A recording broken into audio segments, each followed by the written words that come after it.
Welcome back, my friends. In this video, we are going to talk about how we can use powerful lists as evidence in your literary essays.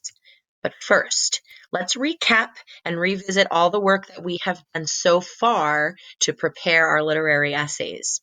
Taking you to my webpage, you can get here through Google Classroom. You can get here through my just my regular website.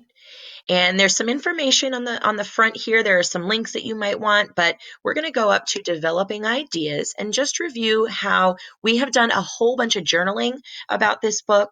We've used elaboration prompts and questions to get to the heart of the book and come up with some ideas. We've paid special attention to characters. And then you watched a video where I elaborated on some significant ideas using the Piper film. And then you should have done that with your journaling as well. After you pulled out some of those really significant ideas and did a little bit further elaborating, then you started to develop the outline for your essay. So you developed a thesis with reasons. We came up with some micro stories that we could use to support each of our reasons. The last step that you'd completed was bringing quotes into your essays. And then today we'll be talking about how to use those lists.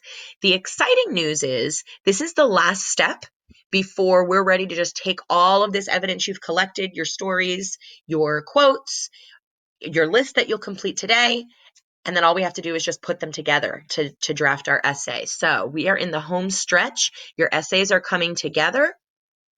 Let's take a look at how to put these lists together. So the reason that lists are so powerful is because repetition is powerful.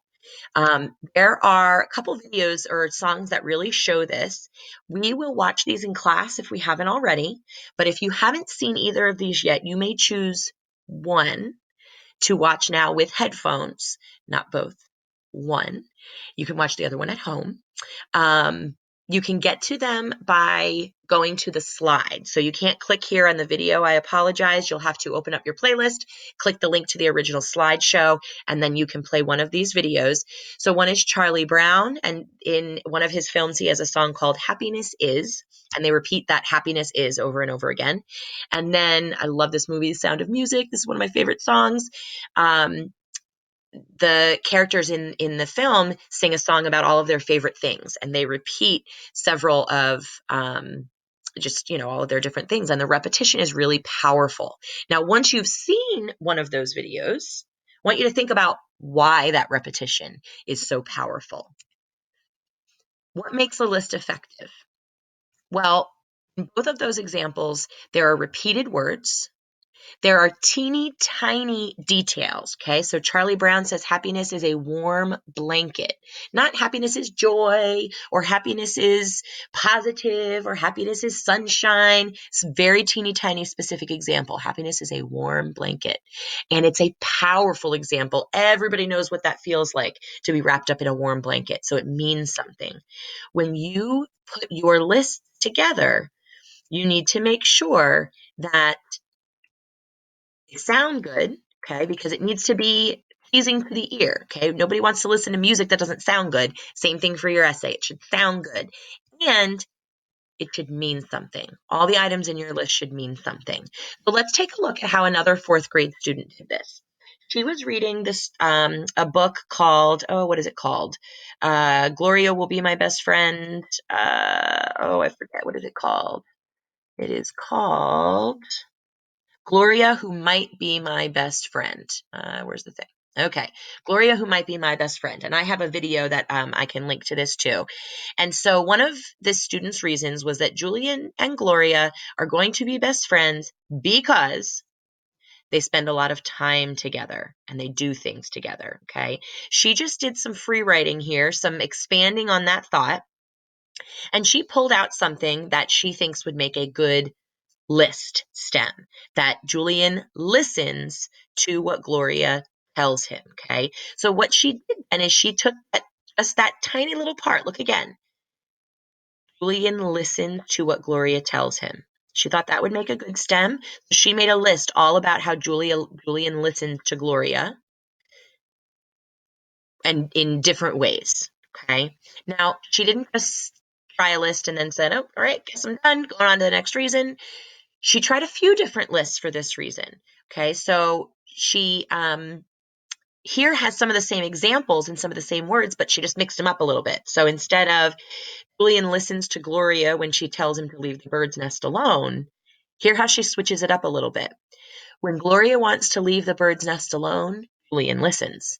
When Gloria wants to fly wishes from a kite's tail, Julian listens.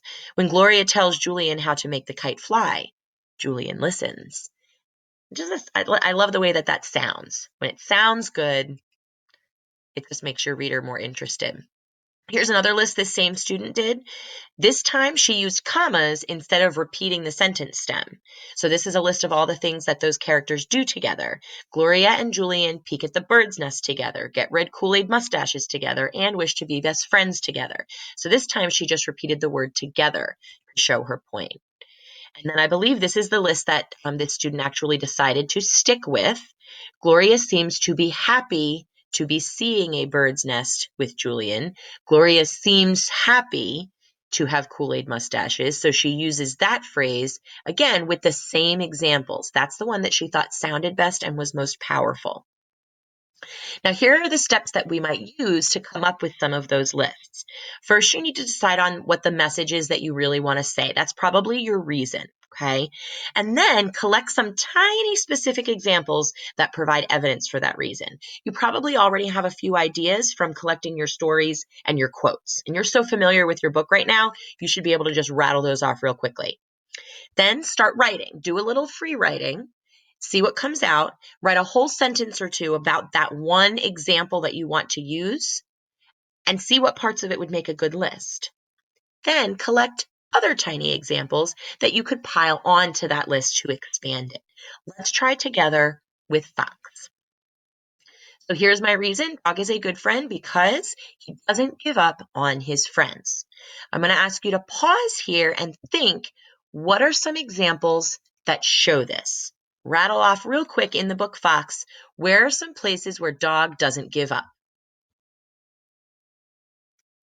Now, after you've paused and unpaused and you've thought about some of those, take a look at an example that I thought of. Dog is a good friend because he doesn't give up on Magpie when he realizes that she'll never fly again. So that is a sentence that gives one example of a way that dog doesn't give up on his friends. Can I use this part to form my list? I'm going to try by looking for some other examples. Dog is a good friend because he doesn't give up on his friends. He doesn't give up on Magpie when he realizes that she'll never fly again. He doesn't give up on Magpie when she sleeps for a week. He doesn't give up on being Fox's friend even when Magpie warns him. So there I have a list that is repetitive, it sounds good, and those examples are meaningful. Remember, this might not be the final result that I go with. I'm going to want to try this a few more times to see if I can make it sound or feel even better and more powerful. But I don't want to take up too much of your time with this video. I want to give you some time to try it. So, here again are the steps that you're going to use to write your list. Decide on your message, collect any examples, write a whole sentence using an example, and figure out how you can turn that into a list. What part could you use as a stem for other examples? And then collect some other examples to add on to your list.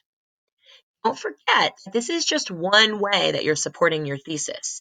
We have talked about different types of evidence, including microstories, quotes from the text, now lists and examples from the text.